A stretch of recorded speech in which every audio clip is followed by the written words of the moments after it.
Well, as we know, the Iranian news continues to be in the news. In fact, my next guest says that the Iranian regime is making more bold rhetoric.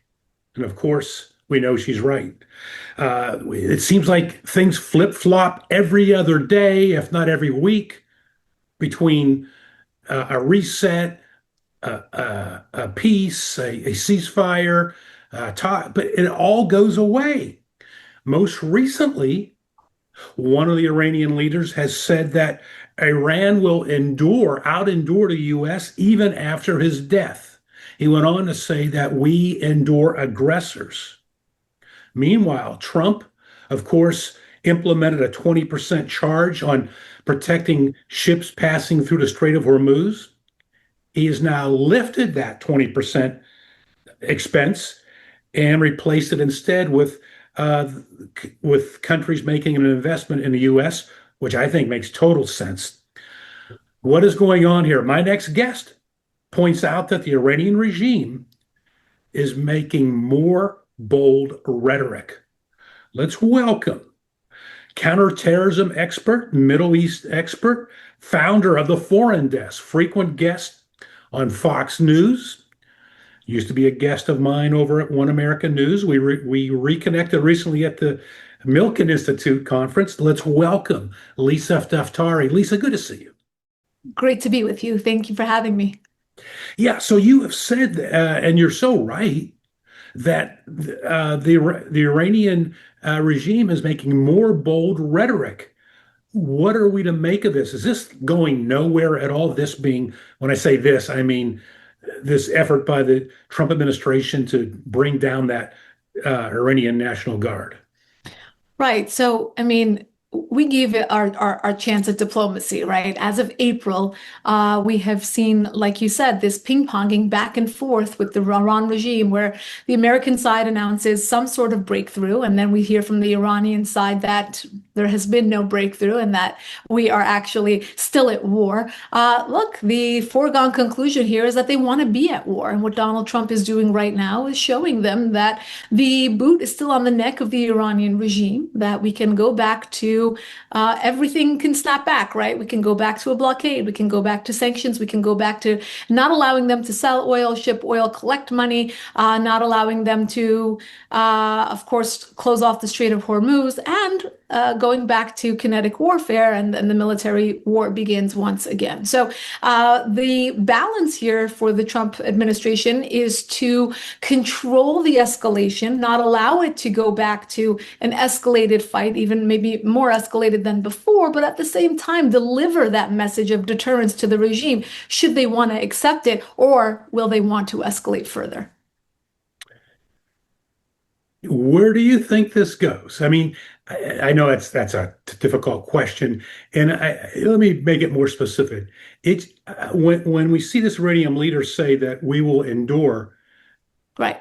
beyond my death if needed, that seems like precisely their whole mentality. Exactly.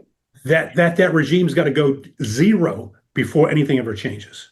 Absolutely. Look, at least they're showing us who they are in this phase, rather than the MOU was, according to Donald Trump, he said this was a test phase, and they failed, right? Because they had one job, and that job was to keep the Strait of Hormuz open and safe. We haven't even gotten to the discussion about nuclear weapons, which was our strategic imperative in starting this war to begin with.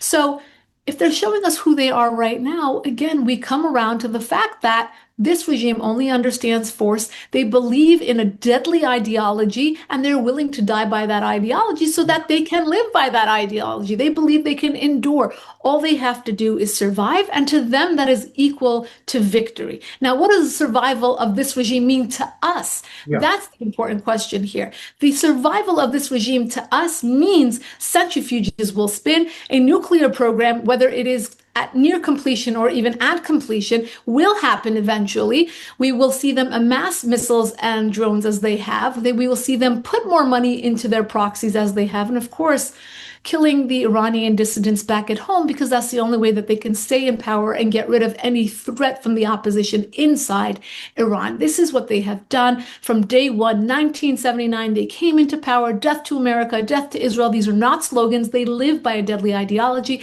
backed by military force. The IRGC is now in control of the country, which is completely hardline.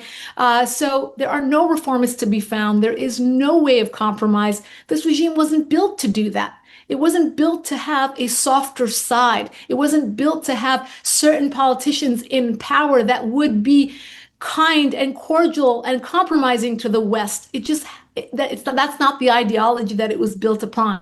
When people were all up in arms about ISIS in 2013 and 14, well, let me remind you that the real Islamic State, the first Islamic State, was the regime inside Iran. They wanted to export their brand of Shiite Islam, their ideology all around the world through suicide bombers, through their proxies, through being the #1 state sponsor of terrorism, and they did exactly that. They have been delivering on that since 1979. And if they should stay in power, they're going to continue doing it for 5 more decades.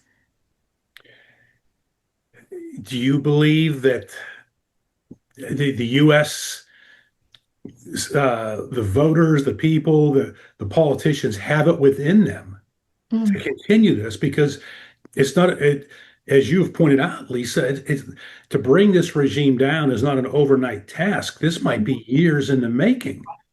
Right. And that's what the Iran regime is banking on, that the United States doesn't have the appetite. One of the reasons I believe that Donald Trump had to go through with the ceasefire was because of all the pressure on him, whether it is from the Persian Gulf Arab states or from his own party or from the opposition party. There is a lot of pressure on Donald Trump. And what is actually promising this time around is that he was able to stabilize the markets. He was able to stabilize gas prices. And we haven't seen a knee-jerk reaction in those markets to going back to kinetic warfare, so that he can perhaps maintain that calm here at home while, again, delivering that message of deterrence to the Iran regime. That will be the very, very daunting task in front of him between now and midterms. As we know, we don't want to be involved in a war. We didn't want to be involved in a war to begin with, let alone during the World Cup games that are hosted here in the United States or leading up to the midterms.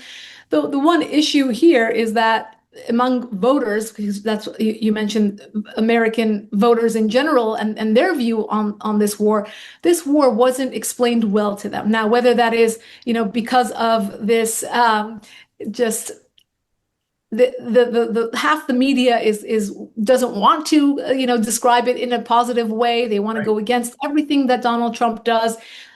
Foreign policy always has been a nonpartisan issue. I wish Americans would see it that way.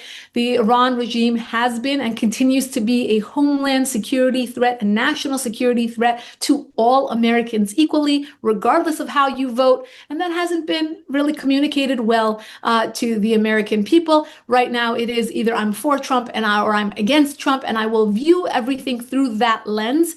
And it's very, very short-sighted, obviously.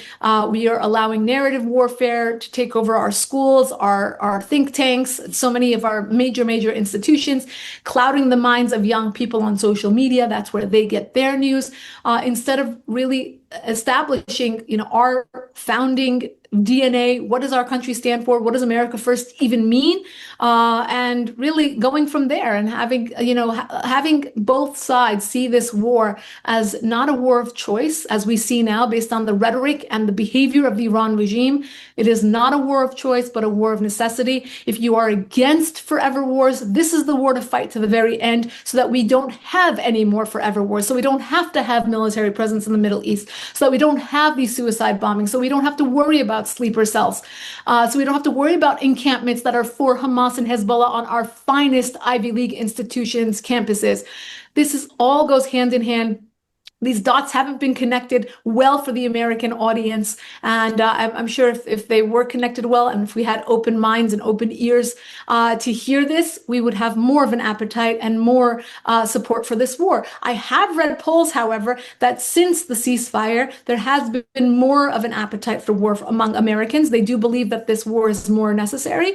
I can't cite exactly where I read that, but I did see that somewhere, and I thought, well, at least, better late than never. The fact that some Americans are coming around to educating themselves and looking at the facts. We are all anti-war, but we can't be anti-reality. And the reality calls for us to establish deterrence and for us to keep ourselves safe and prioritize our assets, whether it's in the region or here at home.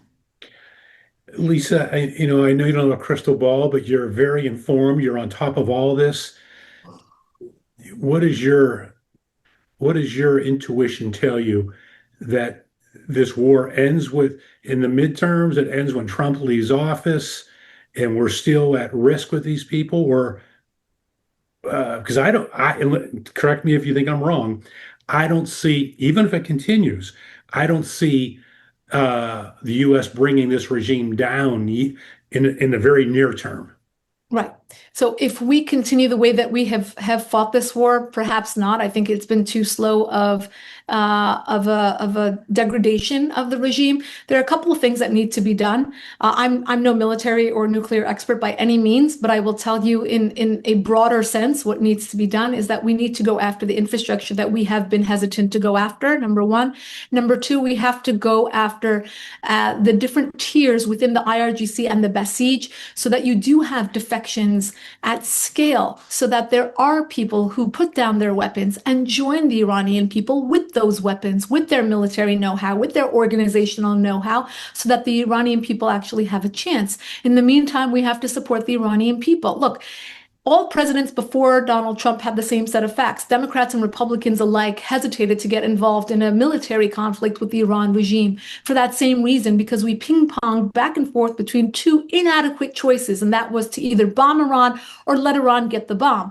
What Donald Trump did was he incorporated the Iranian people. That was the third choice. And we have yet to use that option. Our boots on the ground are the majority of 90 million Iranian people who came out onto the streets very courageously in January, 30 to 50,000 of them losing their lives, many young people losing their lives for basic freedom. And they were telling the world, they were telling Donald Trump that we are willing to sacrifice our lives for freedom.